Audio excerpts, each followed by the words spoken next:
Alright guys, welcome back to Formula 1 news. Charles Leclerc on pole position again for the Azerbaijan Grand Prix, but the big talking point, Lando Norris starting 16th for tomorrow's race. He was 17th in qualifying in dramatic circumstances. Gasly's been disqualified. He's moved up one place, but that is not exactly going to be enough to potentially challenge higher up the field. Big drama why he starts in this position. The marshal waving a yellow flag that maybe he shouldn't have waved. Definitely McLaren not happy at all about this. Neither is Lando Norris, and neither really is Max Verstappen. Red Bull certainly did not get their act together this weekend, but nonetheless he still finds himself in a promising position. But all of a sudden now Ferrari, they look like a serious threat in the Constructors and potentially even the Drivers' Championship, because Charles Leclerc actually isn't as far behind as you might think he could be, especially if he converts this result tomorrow. Massively intrigued to your thoughts in the comments below. Hit the like button if you enjoy. Subscribe if you're new as always. I would greatly appreciate it. Let's dive straight into a couple of bits of drama really before we get to the juice of it. This definitely happened in qualifying. We'll get into the whole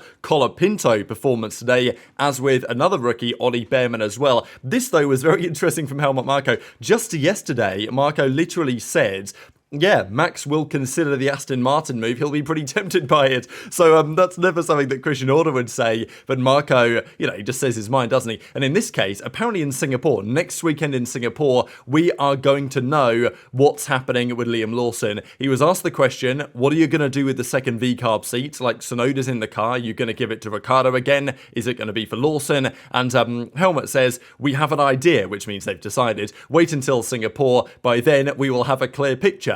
There will be clearance of what will happen, and when asked about Lawson, he then says, wait until after Singapore. So, what's happening, right? There's a rumour that after Singapore, they may say, all right, Checo, thanks for the memories, but it's time to go. Ricciardo gets the Red Bull seat, Lawson gets the seat alongside Yuki, but all of a sudden, Perez doing pretty well. Like, he's been solid against Max for the last couple of weeks.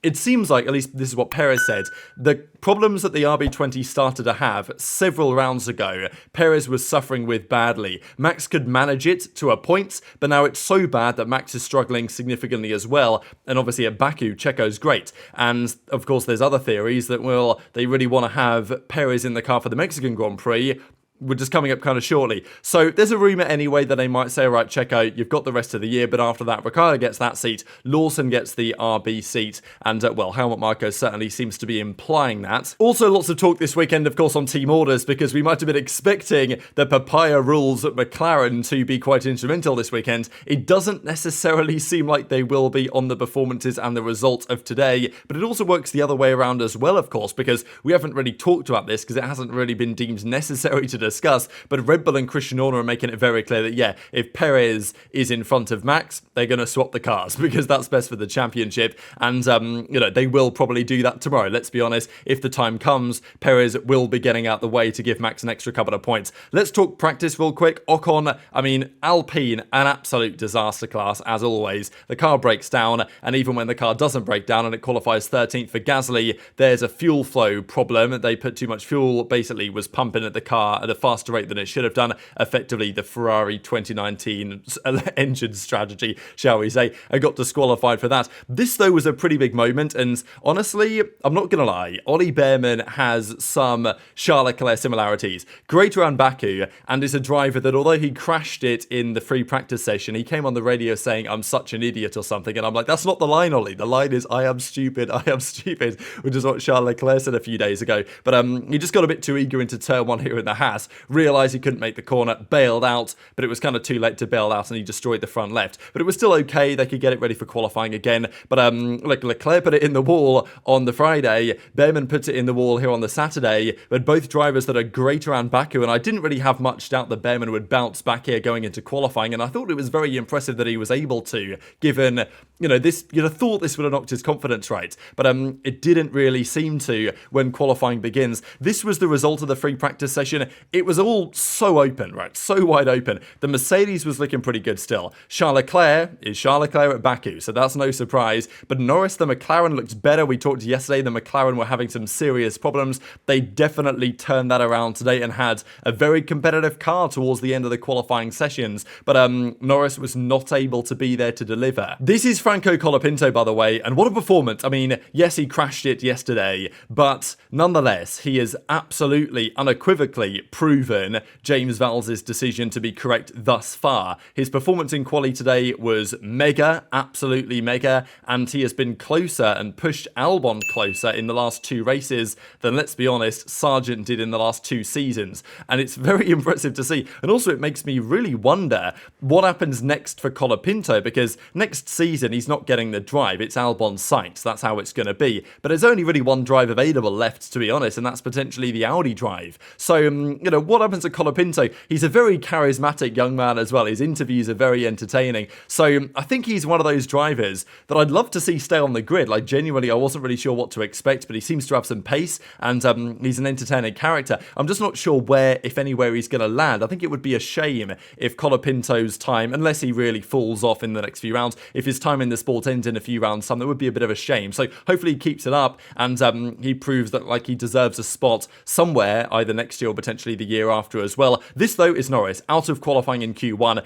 The worst possible time for this to happen, right? Like, if there's any occasion you don't want this to be true, it's right about now, just when McLaren have finally made the decision, oh, okay, team orders, we're going to start coming into play. Lando, we're going to allow you through over Oscar if the time comes, or whatever. This, however, was a crucial lap for Lando to get into Q2. Everyone was improving massively, so, it was an important lap. This, on the left-hand side, this small little splodge here, is Esteban Ocon, who had some damage and was crawling around the track, and he was crawling around for several corners, and there was a white flag being waved, effectively to warn the drivers behind, hey, slow-moving car, not a yellow flag, not like you must slow down, a white flag to say, watch out for some danger, but it's still fine. And the track here is very wide. But at this particular moment, a yellow flag was shown very briefly by a marshal, and Lando Norris was obliged to slow down. The thought was, I guess from the marshal, that during these section of corners, it's a bit more dangerous where Ocon is, and therefore it kind of commanded a yellow flag. But McLaren, and of course Norris, not necessarily so happy with this decision, and it comes at an incredibly interesting time, because had Norris got that lap in, he would have got through to Q2, probably would have made Q3, and would have been right up there fighting for pole position potentially. Leclerc was probably too quick, but Norris could have been right there. That did not happen because of that particular decision. The interesting thing to me about this is that what if Norris just decided to ignore it and, take the 3-place grid penalty, you know what I mean? Because he obviously wasn't going to make it. Unfortunately, he didn't exactly know if he had enough time or not, but you guys can see here that Ocon's coming around the track, and so Ricciardo's getting waved white flags to say, hey, watch out, slow-moving car, and that was fine for Piastri and for every other driver that was coming through before, but then here comes Norris into the final part of the lap, and this is when, right about here, the yellows are waved. There isn't really a reason to wave them, you could argue, because Ocon's in a fine position. Norris, he's not on the racing line, and it's the same as the white flags. But no, on this occasion, yellow flag was waved. Norris had to slow down per the rules, and therefore his lap was ruined, and that was job done. So the marshal deemed it necessary, although, I'm sure there's some people out there that will say, well, Christian Horner made a phone call to his mate on the pit wall or the marshal wall, whatever, and basically said, hey, can you please just wave this yellow while Norris is coming? That would be grand. And so, I don't know, intrigued to your thoughts in the comments below on exactly what caused that, but Andrea Stella wasn't a happy man, and, he was discussing exactly why, because the feeling was by the regulations that was not necessary. Norris has paid the price today. Now, can he bounce back tomorrow? It's possible that he can make a serious run up the field. If he doesn't lose points to Verstappen tomorrow, that's a big win. He probably will, but if he can, hold level with Max, then potentially it's still on. But it's, the worst weekend of the year for this to happen. Now, to be fair, last time out he started P17 in Mexico, ended 5th. So it's possible, and it's Baku, as in, safety cars are definitely possible around here. Crashes are definitely possible around here. So, making progress is feasible, but it's just nowhere near the right time. And, Norris has started in the top 5. Like, Norris gets a lot of criticism, and I get it. Today wasn't really his fault. He's qualified top 5, 14 straight rounds, and that, obviously streak comes to an end. There's plenty of things to criticize Norris on. We'll see if he can make progress in the race tomorrow, because if he can, that is, potentially a drive of a champion. But all of a sudden, the race for the World Championship is being questioned as to whether it's actually Lando who's in the fight, or whether maybe even Leclerc could be not too far away. So Piastri ends up coming second, as we'll dive into here in a second. And Norris was like, yeah, the lap was easily good enough. We just had the yellow flag that cost us the problem. But let's talk about the Red Bull, because they are in a very interesting spot. Because this weekend, especially if you told us that Norris is going to be P16, Max is going to be loving it. Max didn't come out today loving it. The car still wasn't good. The car looked fine though, right? I mean, this is the confusing thing with the Red Bull. It was the same thing last time out in Monza, really. And it was the same thing that Mercedes were having earlier in the year, where they looked okay up until Q3, and then in Q3 they're nowhere. And it happened again for Red Bull. Very confusing, because they looked pretty good in Q2. Charles Leclerc was, obviously killing it as he does around Baku, but he could only split the Red Bulls in the second qualifying session, and it looked like it was going to be an almighty battle for pole. Behrman, by the way, put in a stellar lap, and this really impressed me, actually. The fact that Behrman was able to come P11, was only knocked out by a mega lap from Fernando Alonso. I think even Aston Martin said that he must have been kind of spurred on by the Newey announcement or something, because they didn't think the lap that Alonso did was possible in Q2. And he put in a phenomenal lap in Q3 as well, in an Aston that doesn't seem to be so good, especially around here. But Behrman gets knocked out as a result, but he was nearly into Q3, out-qualifying Hülkenberg and mastering qualifying, really, around this track. Super impressive stuff. So, and also you got to remember, Antonelli is like owning Behrman right now in Formula 2 in the same car. So that's kind of where some of the hype comes from, doesn't it? Because Behrman's clearly got a lot of talent, and Antonelli has had his number this season in the Prema. We know the Prema isn't that good, but it's been a big talking point, obviously. And Behrman's also great around Baku, right? As I said a couple of days ago now, in Baku last year in Formula 2, he dominated the weekend. So it shouldn't be a massive surprise that he's doing well. But I thought after his crash, the fact that he's able to come back and do that and out-qualify Hülkenberg, it raises the question, right? Maybe Haas just think, you know what, Kevin Magnussen, it's been fun, but we're just going to put Behrman in the car for the rest of the year anyway. We're having him next year anyway. Like, might as well give him the extra couple of rounds. Possibly, they might not, they may. I guess we'll see. This, though, is Alex Albon, the poor guy, because the Williams today was fantastic. They got both cars into Q3. Colapinto did a phenomenal job. He was like P6 in the end, had like 4 tenths on Albon. It was mega. But unfortunately for Albon, they left the cooling pump in the car, and it's a very rare problem that you see a Formula 1 team make this major mistake, but they did. And Alex Albon has to take it out of his car manually, and unfortunately his session as a result comes to a very swift end. But it was Charles Leclerc again. I mean, what more can you say about this guy around Baku? He is the fastest man in Formula 1 as far as I'm concerned. Charles Leclerc has had a phenomenal season, and yes, he had that difficult spell around like Canada and Silverstone of those rounds. If it wasn't for those rounds, Leclerc would genuinely be right there in the mix for the championship fight this year. If Ferrari didn't bring the upgrade package that actually was a downgrade package, and they only solved several rounds later, would have had a very different year on our hands. But Leclerc on pole by his widest margin ever around here. Like, we know that he's just ridiculously good at this circuit, and even people in the Italian press were saying that there's no need for an upgrade for Ferrari's car. You just bring Leclerc to Baku, and that's the upgrade around this circuit. But 3 tenths on Piastri, basically half a second on his teammate in Carlos Sainz. Made a mistake in sector 2, but like Leclerc just put a monster lap in. Perez was 4th, out qualifying Verstappen. You very rarely see that. Verstappen had, I think his first lap was a bit of an error there. His second lap wasn't ideal either. But it is incredible, right, to think that, look, we know that Perez is good around here as well.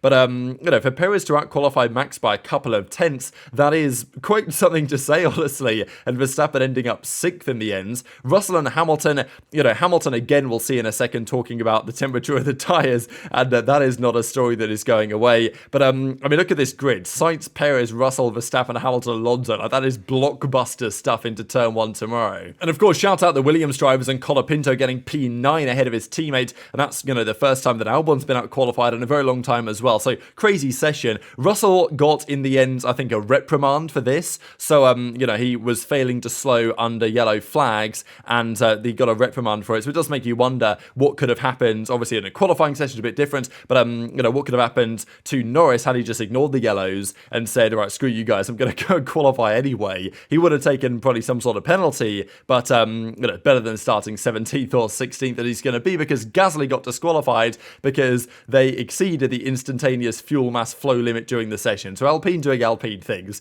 and they've got disqualified. So Zhou's going to start from the pit lane. Gasly's going to start right at the back of the field. Of course, there's an argument that Norris should just take all new parts, new engine, and start from the right at the back. But that makes things even more challenging, and overtaking might be difficult enough around here already. We'll see how Lando gets on tomorrow. I think he can probably do an okay job of it, but it's going to be a tall order to make that much progress in the field. Hamilton was, again, because yesterday Hamilton was on points, right? And we've seen this so many times, and Hamilton says, yeah, today was the same Saturday as always. I don't know how much of it is mental, right? And Hamilton's like almost expecting the Saturday to go this way, and therefore it kind of does. But again, he was on the radio saying, look guys, why are my tyres not at the temperature they should be? It was a big drama earlier in the season. There was this email that was sent to Mercedes apparently saying that they were rigging it for Russell or whatever, and we talked about that at the time.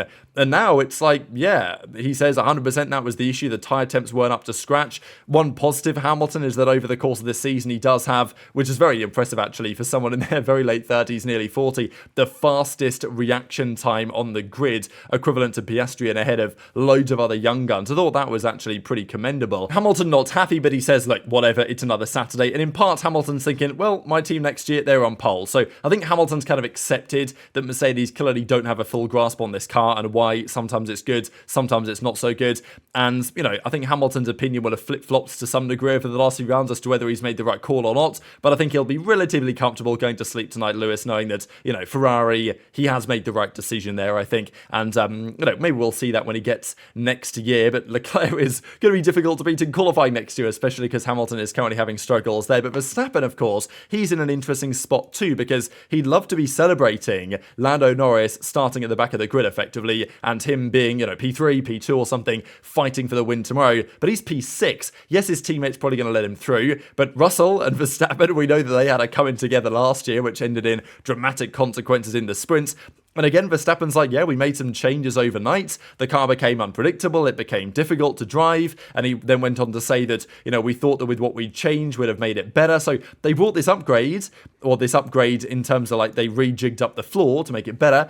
Didn't really make the car any better. And that's the problem that they have to deal with right now, Red Bull, is that they're not really sure what they're doing. Like, they made some changes that seemed to work, then they made a couple of other changes, and they didn't work. And especially at a street track, if you've not got confidence and you're not comfortable in the car, you're not going to be able to push to the limit, you're not going to be able to work miracles. And, it's interesting, obviously, that Max is struggling right now as he is with the car, because, we've not seen this from Max in years, with him being very comfortable with the machine underneath him. But it might not matter at the end of the day, because McLaren and Lando just aren't really there. And even Max was giving lots of credit to Charles and says the combination of Ferrari, who have been good here historically, and Charles in Baku is just very, very strong. And Norris, obviously being his pessimistic self as always, is kind of saying, yeah, overtaking's worse here than people think. It's going to be difficult to recover from 17th or 16th it's going to be. So, I think he can make some progress. If he can get to like P5, if he can get to 5th place and Verstappen is like 4th, then that's like maybe not the end of the world.